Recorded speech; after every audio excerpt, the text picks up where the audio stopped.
53 tombes, 53 membres d'une même famille tombés lors d'un assaut des troupes serbes. Adem Yashari était le cofondateur de l'UÇK, l'armée de libération du Kosovo. Ces visiteurs sont venus de loin pour honorer le héros du combat pour l'indépendance de cette province de Serbie.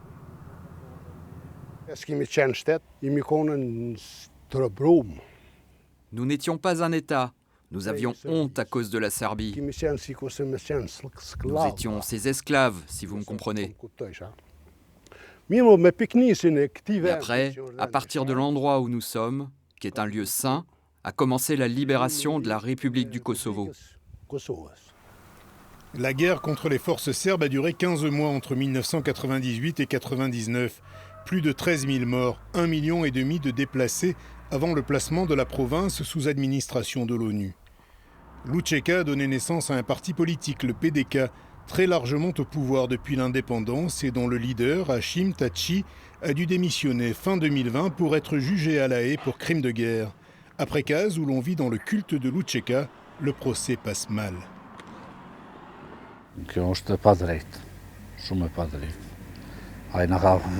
C'est injuste, même très injuste. Ils nous ont tués, ils nous ont fait tout ça. Et cela est très injuste.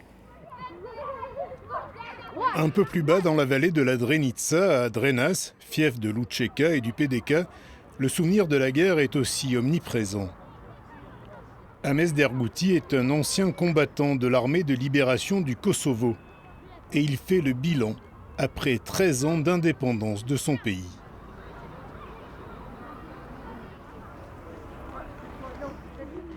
Le Kosovo a évolué d'une façon très positive, économiquement, et dans tous les domaines.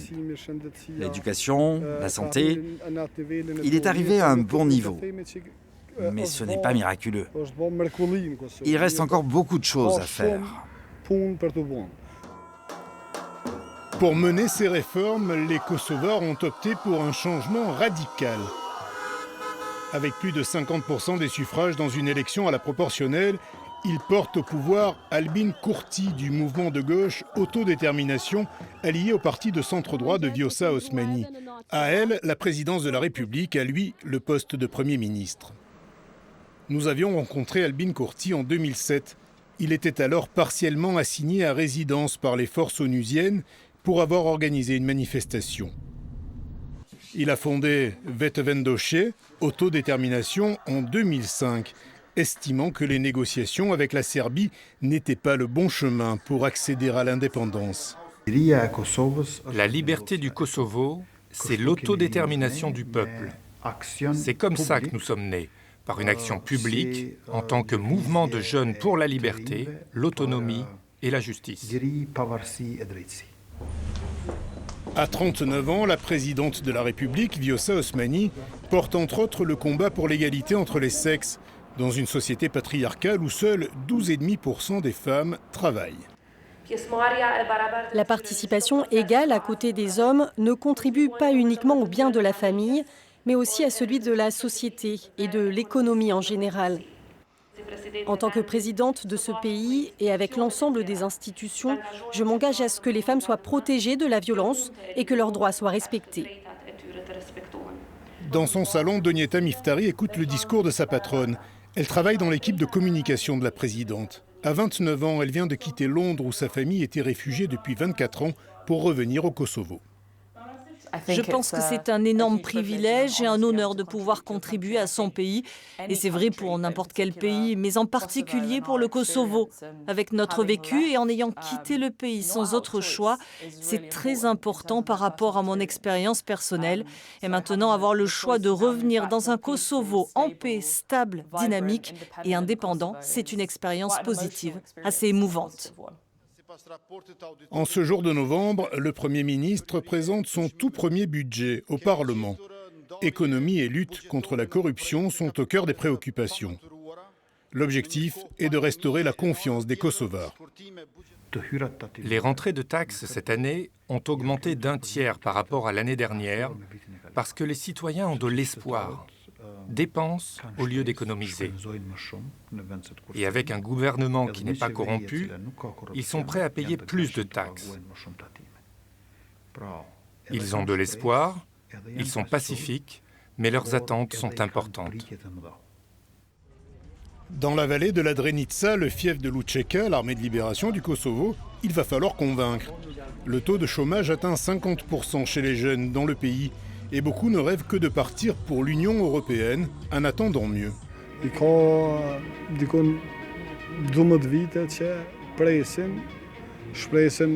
y a 12 ans environ que l'on attend. L'espoir meurt en dernier, comme on dit. Espérons que dans un avenir proche, l'on soit exempté de visa pour l'Europe. 65% de la population du Kosovo a moins de 30 ans. L'association TOKA promeut la mixité sociale et l'égalité des chances pour les jeunes. À peine plus âgée que les ados qu'elle encadre, Ernera Dušinca a fait le choix de rester au Kosovo. Et elle espère que ces jeunes feront de même. J'ai vu comment ils évoluent au cours de la journée. J'ai vu comment ils peuvent avoir une influence sur la communauté et même sur notre vie, parce qu'à la fin, ces jeunes sont l'avenir de notre pays. Dans son bureau de la présidence de la République, nous retrouvons Donjeta Miftari, la chargée de communication. Si elle a quitté Londres pour Pristina, c'est pour aider à accroître la visibilité internationale du Kosovo, qui n'est reconnu ni par l'UE ni par l'ONU. L'une des choses qui me rend extrêmement fière du dynamisme démocratique du Kosovo, c'est un des plus jeunes pays du monde. Il va avoir 14 ans, ce qui, dans la vraie vie, est un adolescent. Et malgré tout ça, il montre une maturité politique que beaucoup de pays n'atteignent pas, surtout quand il y a la menace de politiques extrémistes autour du globe. Je suis incroyablement fière que nous soyons un pays qui peut parler ouvertement et fièrement du fonctionnement de sa démocratie. Ce jour-là, Donjeta organise la visite du président de la République slovène, Vjosa Osmani.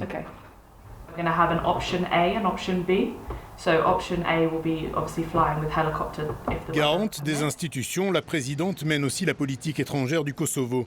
L'occasion de lancer quelques piques à la Serbie et son projet de libre circulation Balkans ouverts.